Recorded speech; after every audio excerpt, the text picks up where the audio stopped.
This weekend is all about celebrating the kiddos because it's National Children's Day. And joining me with some ideas on how you can celebrate is John Campbell, of course, the general manager of the Museum of Illusions. That's my favorite. All right, John, tell us about National Children's Day. Well, children are our heritage and our reward. And so, you know, Museum of Illusions is a perfect place to celebrate this. It's a national day honoring children, right? Which, not to quote Whitney Houston, but are our future.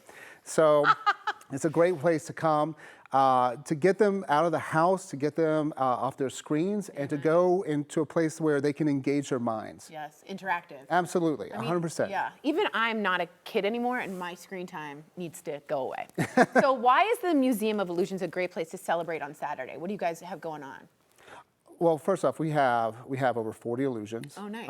That we do. We have different kinds. We have kinesthetic illusions. We have light-based visual illusions. whoa. We have images on the wall. We have installations, and we have rooms, whole rooms.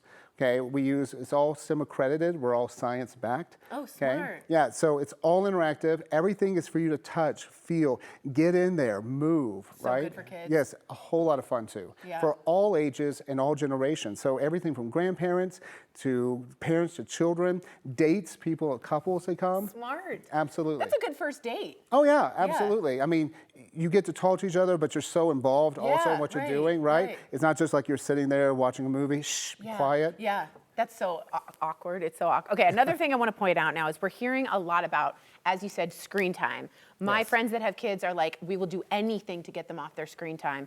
Also adults, to be honest. Yes. Do you have any hands-on illusions that help with getting out of your device? Oh, tons of them. We sell, first off, just for hands-on, like you Yeah, can you were see, showing me. right? We have these kind of squish mash. Oh, I love Right, these. Neatos.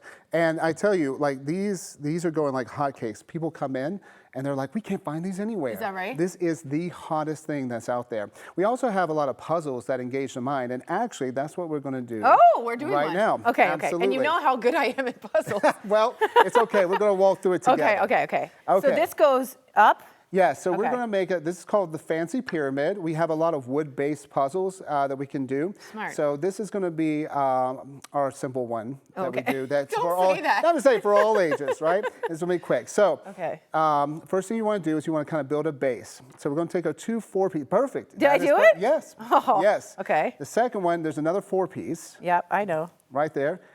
Yes. All right. Now But wait, maybe- how do you get these two? Now, well, that's the thing. So maybe you got it in the right place. Oh, you just okay, want to okay. turn it just Okay. like that. And now Perfect. you want a 3-piece. Yeah, now we want to start building up. Right. So get one that's kind of a little crooked, a 3-piece, though not that one. Okay, yep. Perfect, yes. But we want to go up a little bit. Okay, so hold on. Oh, almost. Now flip it around. Oh, Just, whoa. But different, the opposite way. So flip it the opposite way. Perfect. Okay. That's perfect. Yes, okay. Okay. Now, there are 2 that look just the same. Yeah, okay. So start to build it up, stack it against that one ball you that's guys, sticking up there. okay, stack it. Perfect. Ah! Perfect. And now the other one. I never know. That's it. Oh, everything's fine. right Everything there. is fine. And now for the last pièce Wait. de résistance, right there. Oh, look at that. And a fancy pyramid. Look at that. Yes. That's great for kids to work out. Oh, 100%, 100%. Now we just kind of went through it fast because I've done it a million times, right? But actually it's much harder than it looks. But yes, kids, they can spend, you know, if you're a genius, maybe 5 minutes, right?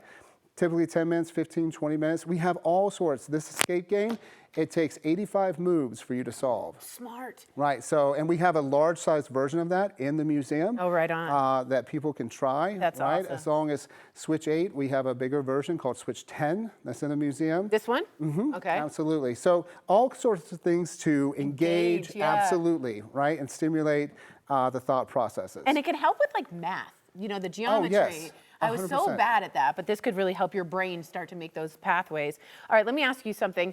What do you think the illusions help us with about science, perception, even psychology? Is that true? What do you think? Yes, no, absolutely. So the way that different illusions will stimulate different parts of the brain, okay?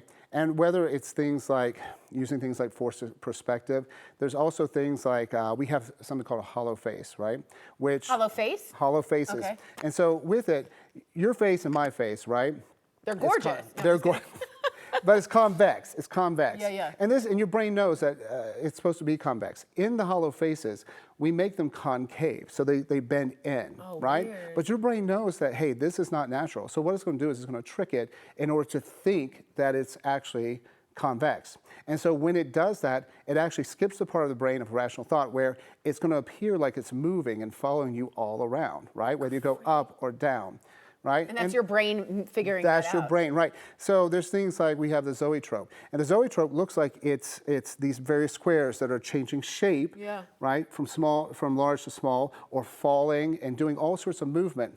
In reality, it's the light at different frequencies, and that frequency of light makes it look like there's movement when there's no movement at all. Dude, I like your frequency. This is very good. All right, everyone and your kids, get off your phones, your tablets, and check out the Museum of Illusions instead. They have lots going on this Sunday to celebrate International Children's Day, and you can get your tickets now at moidenver.com. It's always such a pleasure to see you. You too. And I love these little squishy things. Thank Well, you. hey.